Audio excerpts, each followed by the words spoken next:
Yo, hello and welcome back to another little character study. In the last study we did, we looked at horse and why it's so bad. While doing that, we actually established a way to compare units with each other.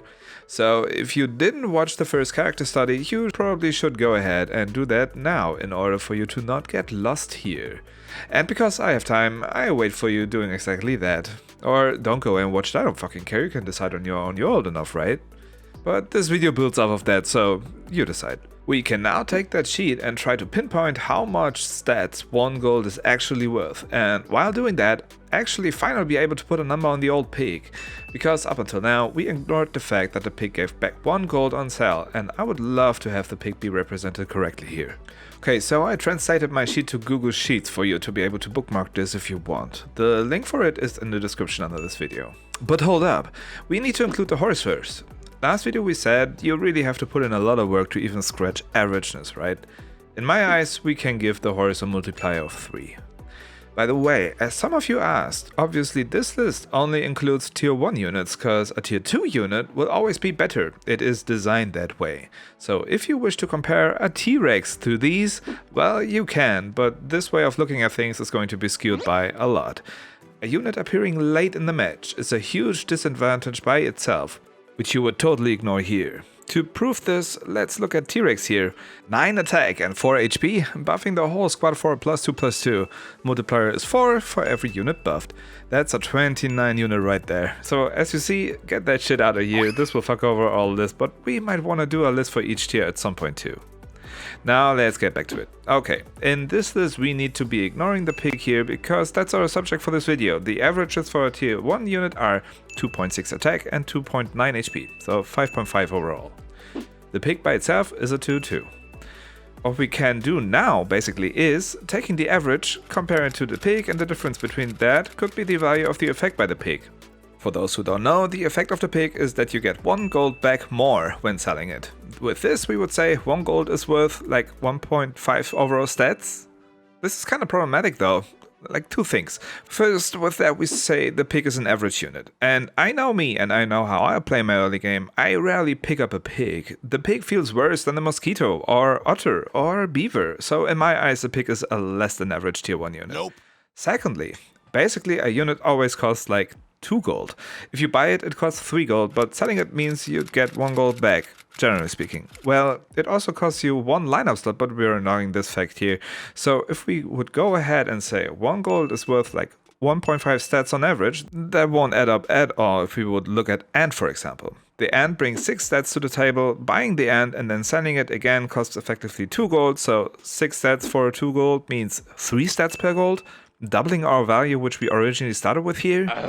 Okay, we could have a look at Cricket 2. 5 stats for 2 gold, so 2.5 stats per gold. Well, even the pig itself proves that something is not adding up here. Buying the pig and selling it again costs effectively 1 gold. We're getting a 2-2 out of it, so 4 stats? So the pig now says itself that 1 gold is worth more than 1.5 stats? Okay, yeah, so something is not adding up here. I think we need to crack open the question how much gold a unit is actually worth. Like we established, buying a unit costs 3 gold. Obviously, those costs are effectively lower, cause selling it gives 1 gold back. But the actual costs of a unit are somewhere in between those two values. It's not just 2 gold, cause you need 3 gold to even buy a unit. If you only have 2 gold on your hands, you can't buy a unit from the shop. So, is it 2.5 gold then? Maybe. Another thing to consider is that if you combine 3 of the same units, you can then sell that level 2 unit for only 2 gold. So you're putting 9 gold in and getting 2 gold out of it. Per unit you'll land on 9 minus 2 divided by 3, which is 7 divided by 3, which is 2.3. Now add the fact that you actually need to have 3 gold to buy a unit in the first place. 2.5 gold per unit actually seems to be quite a good estimate here. I need to add here that we're going to ignore the fact that you could actually combine only 2 of the same units and sell them for 1 gold. Honestly, that will just fuck over our calculation. It's pretty much always an indicator of a misplay. In this ideal world, we never do that. Well, of course, sometimes in real life you have to. So getting back to our 2.5 gold. To be fair, this doesn't seem like a static value. The value of a unit really depends on its situation, but it's pretty much always between 2 and 3 gold, right? Let's try and calculate an average. How many times do you buy a unit which ends up in a level 2 unit? I will, by the way, ignore level 3 units. These happen quite rarely and don't change much of the calculation. I think we need to keep this as simple as we can, cause I'm really close to complete confusion already. So, how many times does a unit end up being a part of a level 2 unit? We could put an estimate on that, but looking at the pig, you'll never combine a pig, will you?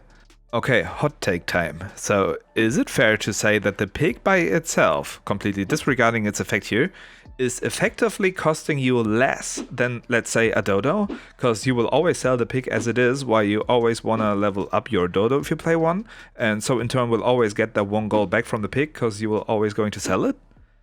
I actually think that's correct, yes. Okay, so we will ignore the fact of combining units if we look at pig. Also keep in mind, sometimes you're gonna keep a unit until the end of the match. That unit will cost you 3 gold effectively, because you're never getting that 1 gold back as you'll never sell it. But that's also not the case with the pig. If you actually keep a pig until the end of the match, good for you, honestly. I bow before you and tip my hat. Well, there is an achievement for this, right? Okay, I still need that. But yeah, just let's ignore that for now. So let's quickly zoom out. The actual monetary value of one random unit is sometimes hard to pinpoint because it actually is dependent on many factors. But not with a pig though. You buy it for 3 gold and sell it for 2. You only cannot do that if you only have 2 gold. That's the only downside for it. Let's look at it differently. We can also say for 2 gold we get a 2/2 and a third of any other unit, let's say an ant. Because we buy the pig for 3 gold, selling it for 1 gold as you always get 1 gold back. And the additional 1 gold from its effect we most likely will spend for another unit, right? Now, how much effective monetary value has an ant? 2? 3? Sometimes you're combining the ant, which diminishes its monetary value. Sometimes you're selling it as it is. Let's just say it's 2.5 gold for now. So how much stats are you getting for 1 gold? The ant has 6 stats overall. Divided by 2.5, that's 2.4 stats per 1 gold. Keep in mind the ant is one of the more powerful units in the game, so an estimated average would be probably less than that. Okay, so let's look at Otter to get a feel for it. How often are you actually combining Otter instead of straight up selling it? Not more often than 50% of the times, I would suggest. Maybe like 30%? So if you would go ahead and always combine your otters to a level 2 and then selling these, you would spend 9 gold and get back 2 gold. Per unit, that's again 7 divided by 3, which is 2.3 rounded down. If you'd actually never combine your otters, every single otter is worth 2 gold. A bit more again, cause you can't buy an otter if you only have 2 gold, so something maybe in between 2.1 and 2.3. The otter has overall stats of 5. 5 divided by, let's say, 2.2 is 2.27 stats per 1 gold. The ant had 2.4. Well, yeah, the ant is a bit better than the otter. This seems to be about right, doesn't it? Okay, let's explore some more. Doing the math with the cricket is, by the way, the exact same as with the otter. Both of them have overall stats of 5. Okay, let's look at another one. Beaver. 6 overall stats for a unit you're most likely not going to combine. Also, in my eyes, something in between 2.1 and 2.3 gold per unit. So 6 divided by 2.2 is 2.7. Wait, 2.7? Isn't the beaver pretty bad? Yeah, it kinda is, and it's not because of actual stats, as just proven now, the beaver has other downsides, which I might touch upon in a different video at some point. Okay, let's zoom out one last time. We established that for a tier 1 unit, the average actual monetary value for one copy of a unit is somewhere between 2.2 and 2.5. The average overall stats for a tier 1 unit is 5.5 without the pig. So let's pick 2.3 gold as an estimated average for the effective monetary cost of a unit. I mean, 5.5 is also an estimate. So 5.5 divided by 2.3 is 2.39, so 2.4. What that means, 1 gold spent on a tier 1 unit will give you on average 2.4 overall stats. Unfortunately, we just cannot apply this to the pig and be done with it. You could think that as the pig gives us 1 gold back, we just add 2.4 stats to the body and that's an accurate representation of its actual stats. It's not. That would be way too high with that 6.4 stat. And that's because that 1 gold we are getting back from the pig is actually not worth 1 gold. Okay, I got you. Bear with me, this will lead somewhere, I promise. Keep in mind that this sheet lists stats per 1 round. Yes, the pig would be actually that strong if it would give us 1 gold each turn, which is by the way the reason why the swan is so good. This only applies to the pig if we would sell it right after we buy it, but who the fuck does that outside of cycling strats? If we would actually keep it for 1 round to have it fight once, we actually then sell it in a second, so that gold was stretched over 2 turns, meaning per turn that 1 gold is worth half a gold. If we keep it 1 additional round, that gold is a third its worth per round. Now, how long do you keep a pig? Maybe to fight 1 round? Maybe to fight 2 rounds? I think something in between these. Usually, if I pick up a pig outside of cycling, I'm getting forced to pick it up in the first round. And most likely we'll sell it in the 3rd round, cause that's where I'm on a shopping spree usually. So you keep it for an average of 2.6, 2.7 rounds? Again, to make things clear, keeping it for 2 rounds means selling it right after it fought once, cause that pig has seen 2 different shop phases. So let's say an estimated average is 2.7 rounds. So 1 gold it gives back divided by 2.7 rounds is 0.37. So 0.37 gold per round times our average overall stats per gold of 2.4 is 0.88, so 0.9. Adding 0.9 stats to the 4 the pig already had adds up to 4.9 overall stats. Okay, and this actually seems pretty fair. Okay, I know, confirmation bias and all that jazz. I know.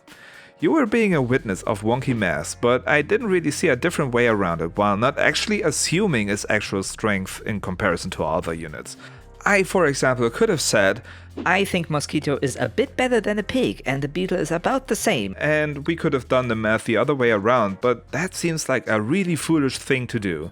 So, to sum it up, the pig has 4.9 overall stats in our sheet, and 1 gold is worth about 2.4 overall stats. There you have it.